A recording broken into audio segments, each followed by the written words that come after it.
За өчтөр юу болсон бэ? Ойролцооныг 7 хоногийн би юу ярьжсэн бэ гэх юм бол энэ exhaustion high байх магадлал өндөртэй гэж ярьсан. Улам одоо зүв болж таарж эхэлж байна. Та харж байгаа бол анхны bearish signal юу байсан бэ гэх юм бол энэ candle тий амар өргөн амар урт candle. Энээсээ гарч чадсан. Тэгээд exhaustion high болоод одоо дахиад нэг юм амар ugly амар царамуутай юм bearish candle гарсан байгаа. Тэгээд хэдүүлээ богино хугацааны correction ертөнцийн рүү орсон байгаа. Хамгийн түрүүнд хин цохилт авж байгаа юм бэ гэх юм бол өсөлттэй growth хувьцаанууд жишээлбэл HIMS, Oscar Health гэх мэтчлэн бусад компаниудын хувьцаа ерөөдөө харьцангуй гайгүй. Тэгээд янз бүрийн ингээд өсөлттэй growth компаниудын авцсан хүмүүс одоо өчигдөр өнгөрсөн 7 хоног ерөөдөө алуулж байгаа гэсэн үг. За. Тэгээд QQQ технологийн салбар хаа хүртэл унах магадaltaй юм бэ гэх юм бол энэ дээр нэг тренд лайн маань нэг зурх хэрэггүй. Resistance юм уу support хаана байна гэх юм бол энд байна. 538 дээр байгаа. Окей, тэрийг хэдүүлээ ерөөхдөө харах хэрэгтэй. За, S&P 500 ерөөхдөө яг адилхан реакц үзүүлсэн та харж байгаа юм бол тий. Энд support ерөөхдөө хаана байгаа юм бэ гэх юм бол 639 дээр байгаа. Өшөө support хаана байна гэх юм бол энэ 614 хавцаа. За, тэгээд миний таамаг юу юм бэ гэх юм бол энэ дээр нэг bounce хийгээд тэгээд өшөө доошоо явах магадaltaй. За тэгээд ингээд холоос харах юм бол бид нар uptrend дотор ингээ хэвээрээ байгаа шүү. Удахгүй Америкийн засгийн газар ямар нэгэн арга хэмжээ авах бах яагаад гэх юм бол эх жил сонгуулийн жил тийм ээ. Тэгээд туллан арга хэмжээ авах магадaltaй одоо plunge protection team гэдэг нь шүү дээ. За тэгээд миний таамаг юу юм бэ гэх юм бол гэхдээ бас бүрэн одоо meltdown болох магадaltaй яагаад гэх юм бол өчигдөр non-farm payrolls одоо Америкийн ажилгүйдний төвшин шинэ ажлын байр дээр жоохон disappointing мэдээ гарсан болохоор ерөөхдөө ингээд навс унтсан. За миний таамаг юу юм бэ гэх юм бол те энэ дээрээ ерөөхдөө support аваад тэгээд хэдүүлээ харцгаая bull market өргөжлүүлэх нь үгүй юу те за Dow Jones харах юм бол бас цогцолт авсан байгаа. Гэхдээ бусдасаа харьцангуй гайгүй те та харж байгаа юм бол Dow Jones бас тэр ингээд мууг амар сүртэй QQQ дээрээ те нэг аимшигын candle байсан шүү дээ энэ аимшигын candle энэсээ хамаагүй гайгүй candle те та харж байгаа юм бол blue chip stock амар defensive хувьцаануудын дотор бас орсон байгаа болохоор энэ candle ерөөхдөө харьцангуй гайгүй ерөөхдөө down доошоо явсан гэхдээ ерөөхдөө ихэвч одоо loss-уудаа буцаагаад нөхцөн саяхан ерөөхдөө бас цогцолт авсан гэхдээ нэг амар сүртэй цогцолт аваагүй. Ер нь бол өчтөр юу болсон бэ гэх юм бол Nvidia эхлээд тайлан гаргаж чад хүмүүс ер нь бол баярлаад явсан. Тэ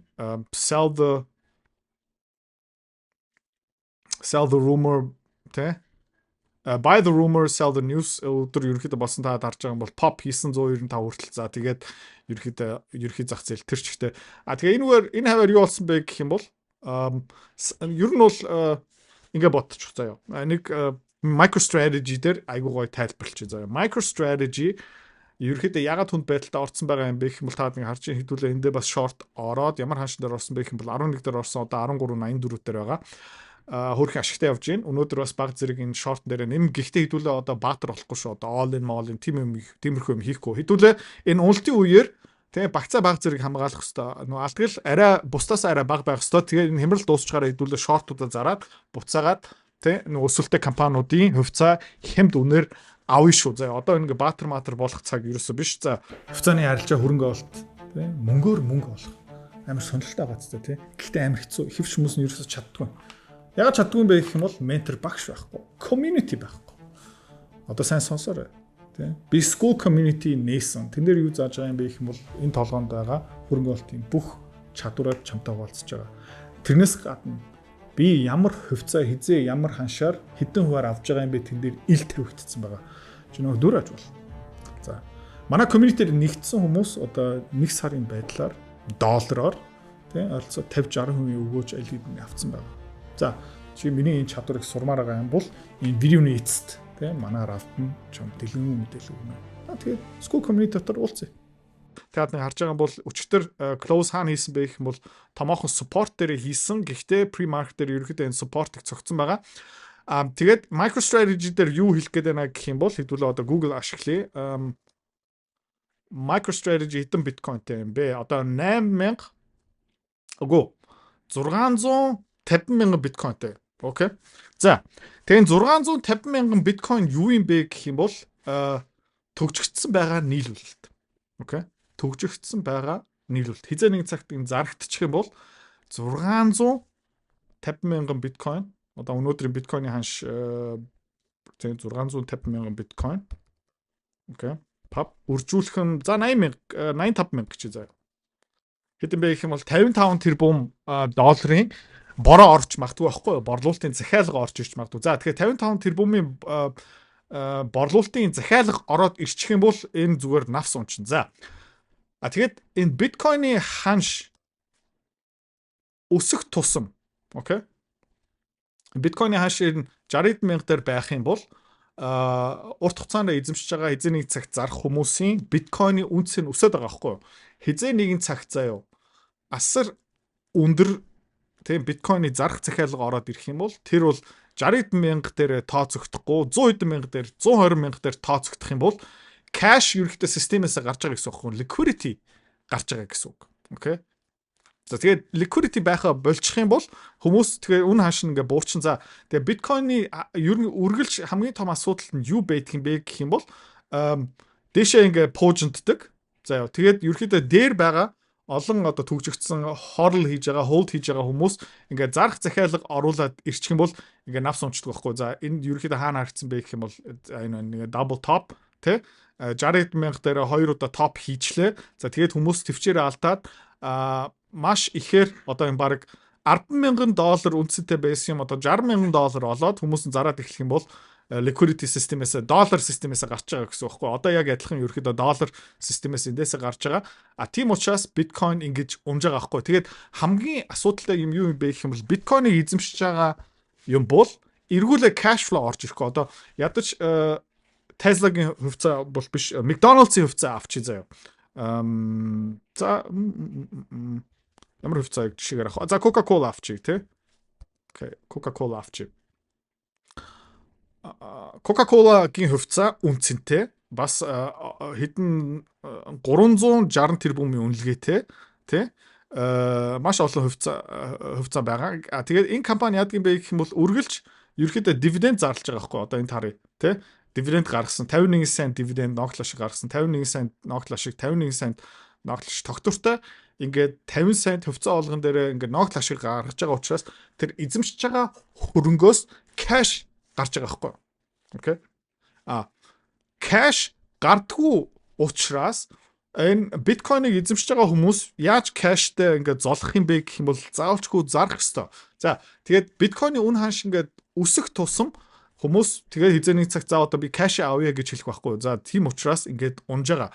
Одоо нэг хизээний цагт bounce ирж магадгүй. Гэхдээ хүмүүсийн одоо ингээд sentiment гэх мэт шиг хараад үзэх юм бол тэ юу болж байна гэх юм бол магадгүй энэ Fibonacci 1.6 дээр ингээд bounce хийгээд тэгээд дахиад leg down болох магадaltaй. Тийм учраас хэдүүлээ баг зэрэг одоо BITI нэмж авч байгаа. Баг зэрэг MicroStrategy нэмж авч байгаа шүү. Окей.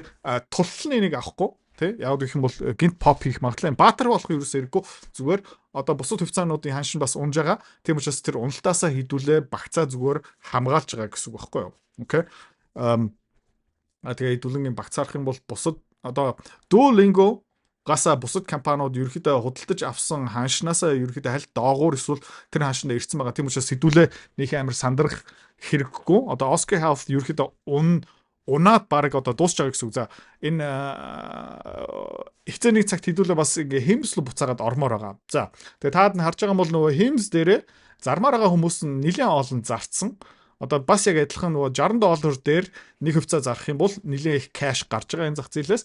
Гэхдээ одоо буцаагаад $32 дээр хүрсэн байгаа болохоор нэг хувьцаа зарах юм бол тийм их кэш гарахгүй байгаа. За тэгээд одоо юу болж байна гэх юм бол энэ компани үнэлгээ 7 тэрбум рүү буурсан байгаа. Тэ ашигтай өсөж байгаа. Тэ жилийн одоо 50-60% ингээ борлуулалтын өсөлттэй ашигтай ингээ ажиллаж байгаа компани. Тийм учраас энэ хэмзийн уналт бол бусад хувьцаа шиг ингээд тулт нь унахгүй байгаа яагаад гэх юм бол унаа дууссан сандарсан хүмүүс нь зарцсан. Тэгээд би юуны төлөө залбирлж байна гэх юм бол за магадгүй 29 бүр тэ энэ доотлын тренд лайн руу хүрээд ирчих юм бол хэдүүлээ ерөөхдөө хэмзийг дахиад 5 юм 10%-аараа эргүүлээ авах хэрэгтэй. За Oscar Health дээр ерөөхдөө адилхан зураг харагдаж байгаа. Ерөөхдөө уналт нь дуусч өгч ийн өчтөр бас нэг ugly candle байсан л та. Гэхдээ одоо та хэд ингээ хар заяа. Зах зээлийн үнэлгээ 3 тэрбум доллар болцсон. Окей. 3 тэрбум доллар болцсон. Гэхдээ энэ компани ерөөхдөө ингээ борлуулалт нь ингээ өсөө явж байгаа байхгүй юу? Одоо annual ингээ харах юм бол та хэд харж байна уу те?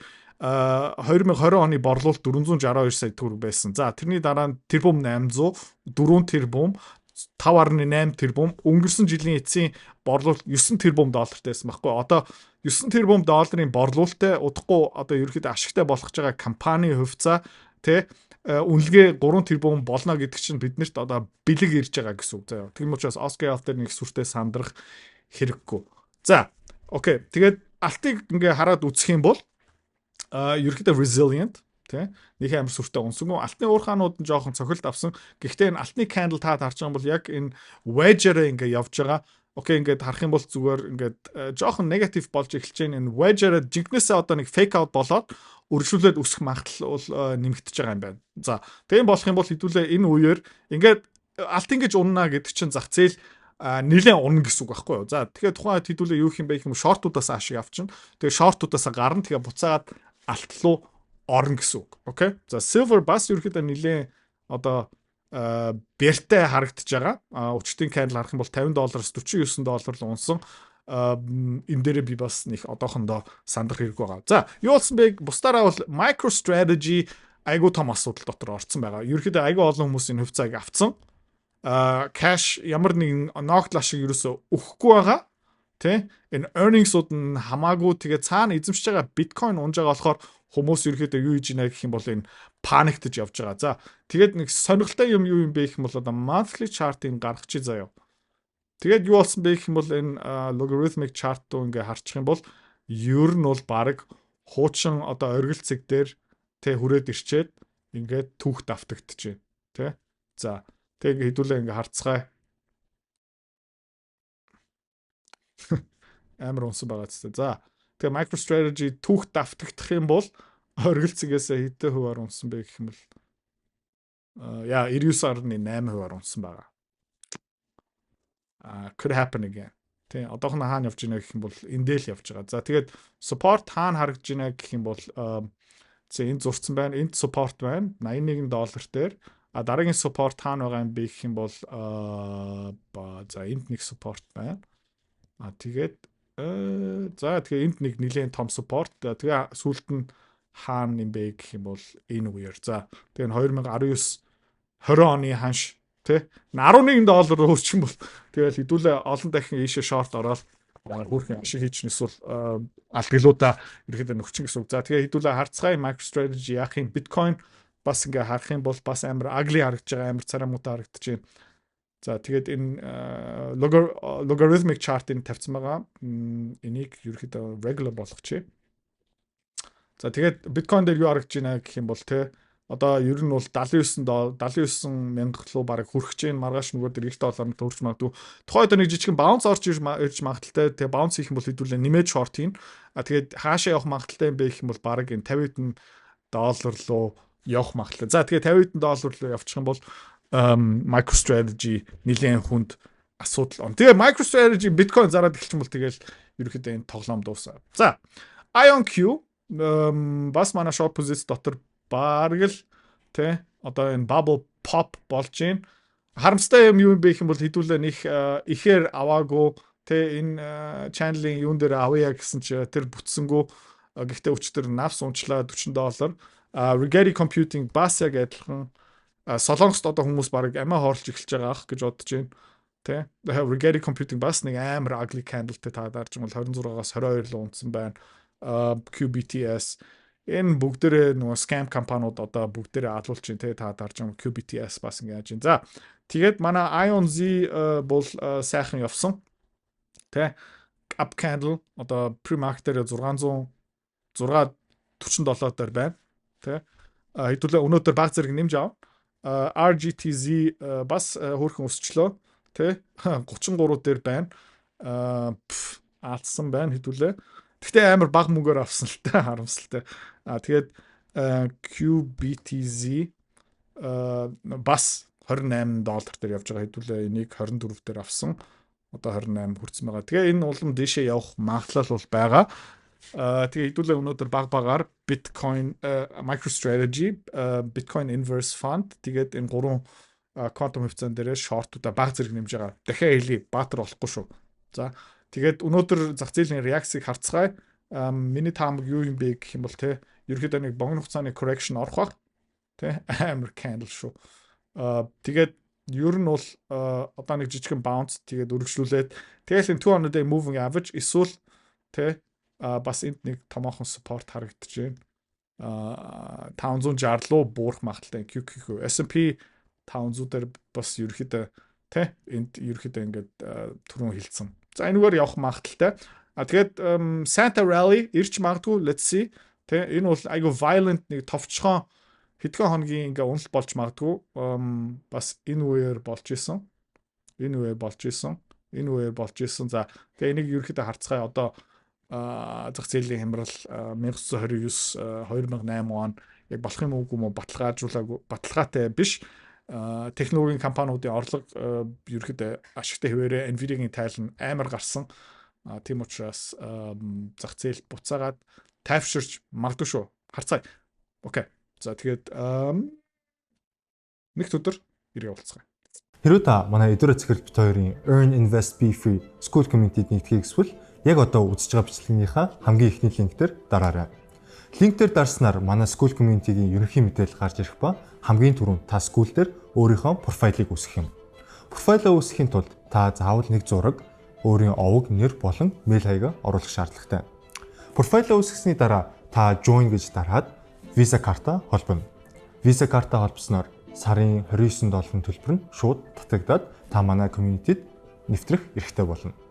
Манай community-д орж ирснээр юу байгаа юм бэ гэвэл одоо аль хэдийн 10 компанийн үнэлгээ, түүний Excel файл, давтамжтай ордог зах зээлийн шинжилгээ, судалгаа болон анхан шатны бүх суурь мэдээллүүд орсон байгаа.